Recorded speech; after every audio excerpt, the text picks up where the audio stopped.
L'amour, ce sentiment qui arrive sans prévenir.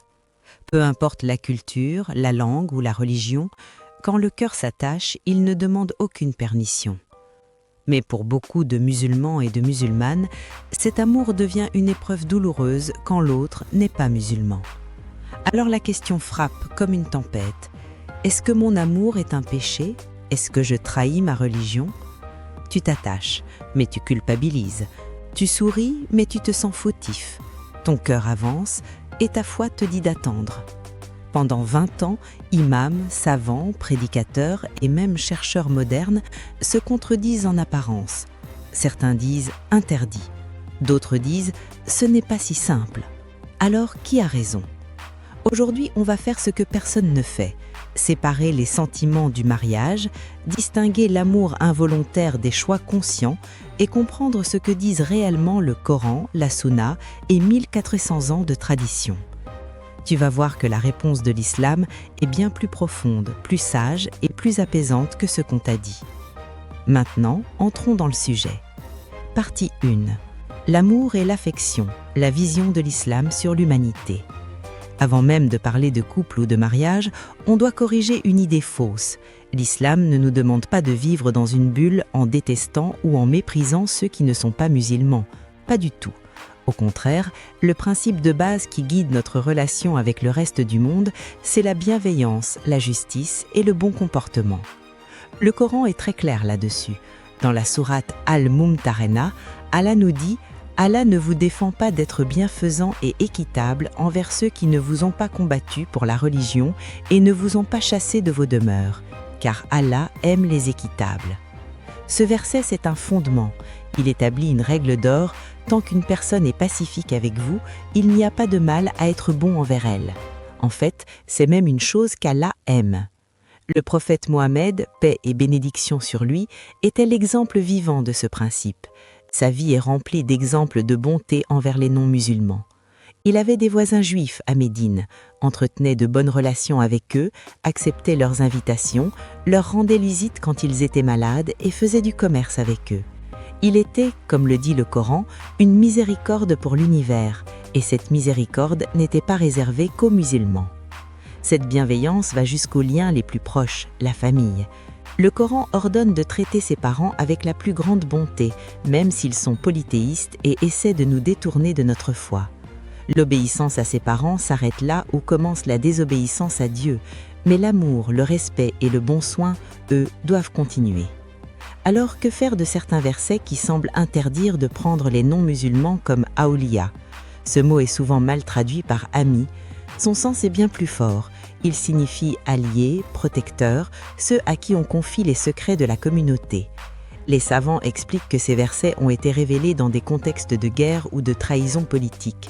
Ils ne parlent pas d'interdire l'amitié sincère, le respect ou les bonnes relations de tous les jours. Donc, pour être clair sur ce premier point, aimer au sens large, l'affection, l'amitié, la gentillesse pour un voisin, un collègue ou un ami d'une autre confession, ce n'est absolument pas un péché. Ça fait même partie de l'éthique d'un bon musulman.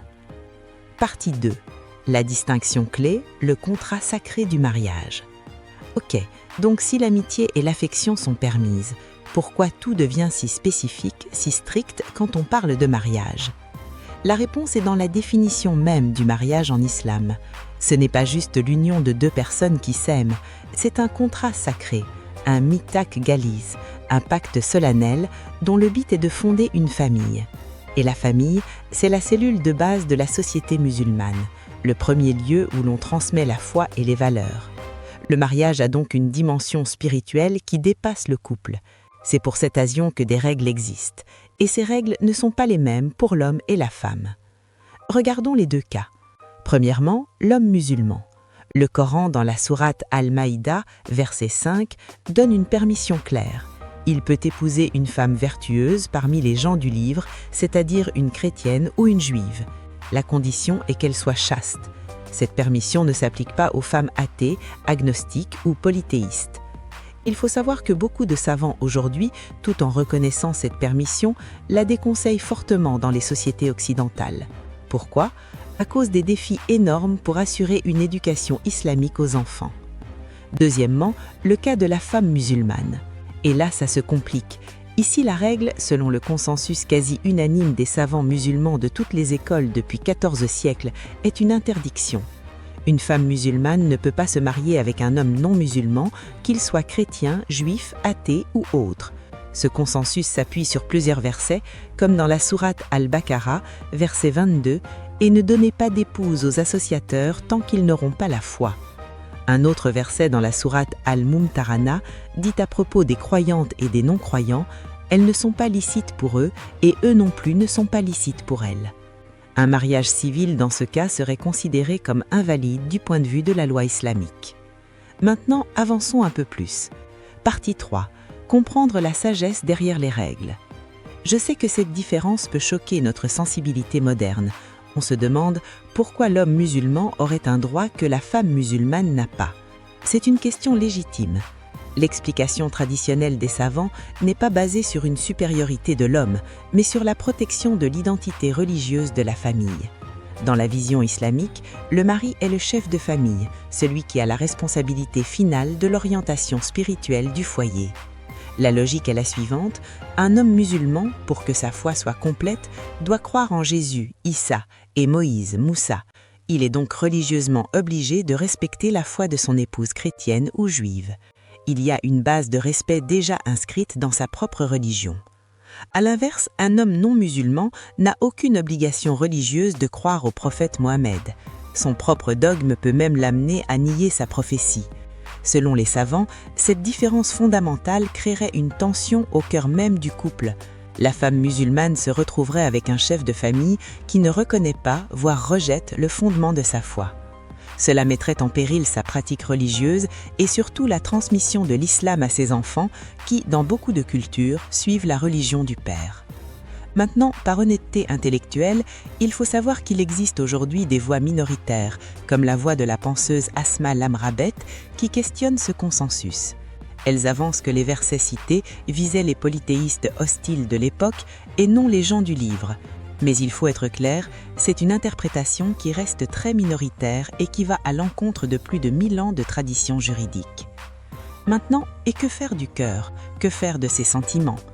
On a vu la théorie, les règles, mais la vraie vie c'est autre chose. Le cœur, lui, ne lit pas toujours les manuels de droit. Alors revenons à la question de départ, qu'est-ce qu'on fait de cet amour qui est là, bien réel, qui nous consume? La première chose à comprendre, c'est que le sentiment en lui-même n'est pas un péché. Tomber amoureux, c'est souvent involontaire. Allah est juste et ne nous tient pas rigueur pour des sentiments qui traversent le cœur sans qu'on les choisisse.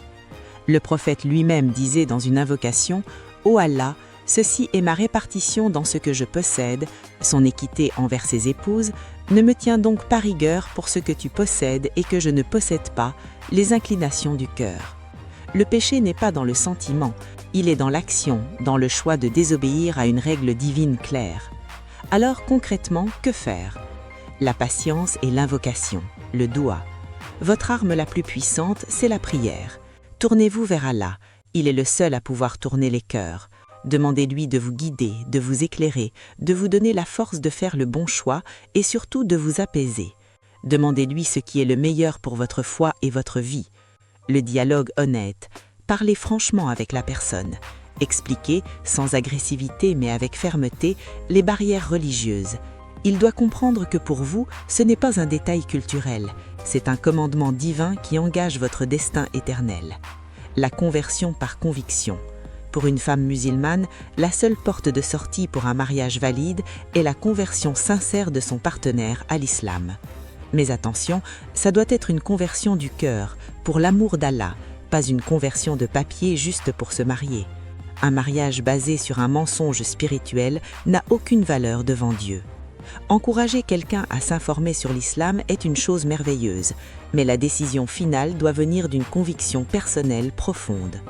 Ne jouez pas avec le feu, ne vous dites pas « on se marie et il se convertira plus tard ». C'est un pari extrêmement risqué pour votre foi. La loi islamique se base sur la situation présente, non pas sur des espoirs futurs.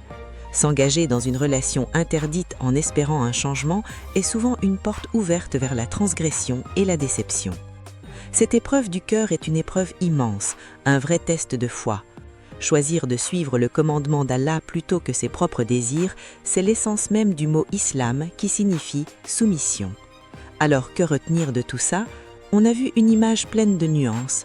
Loin d'être une religion de repli, l'islam encourage l'amour et la bonté envers tout le monde. Mais quand il s'agit du mariage, le pilier de la famille et le sanctuaire de la foi, les règles se précisent pour protéger cette institution. La permission est donnée à l'homme musulman d'épouser une chrétienne ou une juive, mais cette permission n'est pas donnée à la femme musulmane pour des raisons liées à l'identité religieuse de la famille. Le sentiment d'amour pour un non-musulman n'est pas un péché en soi, mais le transformer en mariage est pour la femme musulmane considéré comme une transgression par la grande majorité des savants. Cette épreuve du cœur est sans doute l'une des plus difficiles. Elle demande une foi profonde, une patience immense et une confiance totale dans la sagesse de Dieu, même quand on ne la comprend pas totalement.